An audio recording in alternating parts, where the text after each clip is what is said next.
around, trying to gauge the other whites' reactions to Geronimo's change in demeanor. All the faces were impassive. Yet they must have known, as he did, that it would probably take the army every day of the 50 years Crook mentioned to track down and kill the 100 or so Apaches that Geronimo led. Personally, he doubted that it could ever be done. So why was Geronimo so nervous? He again spoke to his followers in the Apache dialect.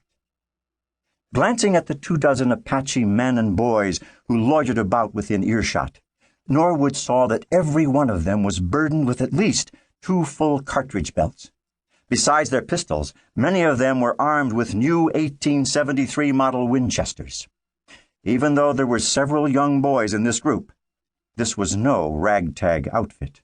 The only thing that would keep them from disappearing into the Sierra Madre Mountains again to live free and raid as they pleased was the knowledge that Crook, backed by all the forces of the U.S. Army, would give them no peace.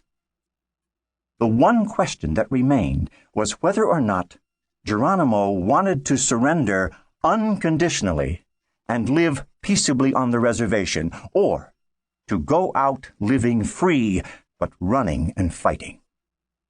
Finally, Geronimo stopped pacing and stood before Crook. "We will talk again tomorrow." Crook nodded as if it were the answer he had been expecting all along. During this last interchange, Norwood had drifted off to sleep. "Up and at 'em, Russ," said Lieutenant Harry Babcock. "Daylight's a-burning." Okay, give me a minute." He squinted up at the lieutenant, his old friend and now aide to General Crook. "Must be getting toughened up to sleeping on the ground, or else I was awful tired." "Well, you ought to know Crook by now. He doesn't believe in any amenities on the trail like wagons, tents, or stoves. One thing about the general, though, he lives just like his men. None of that spit and polish crap." Norwood eyed Babcock's dusty blue flannel shirt. "I noticed."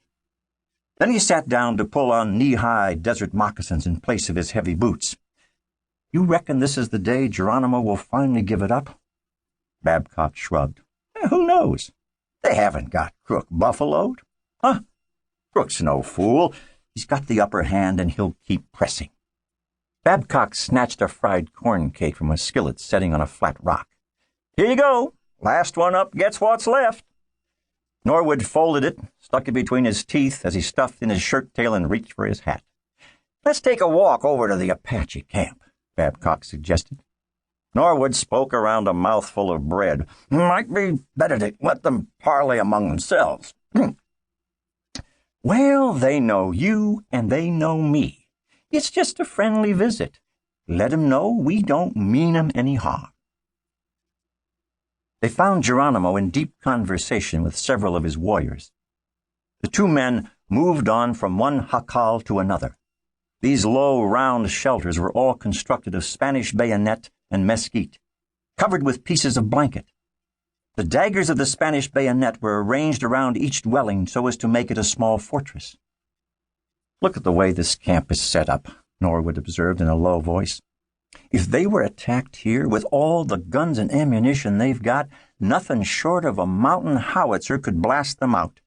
"Well, that's one reason there are hundreds of us chasing a few dozen of them," Babcock replied. "I'm glad we've got them negotiating."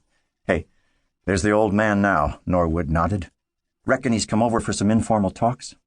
"Wouldn't be surprised. Crook's like that. Hard and intractable when negotiating in public, but he'll probably bend a little in private." "He can't undercut official Washington policy." "Well, all I know is what he told us at officers' call last night.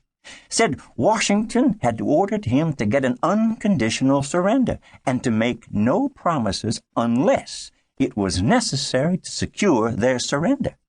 I reckon that gives a little leeway." They walked along silently for a few seconds. "Well, if it isn't Russ Norwood," a voice called out.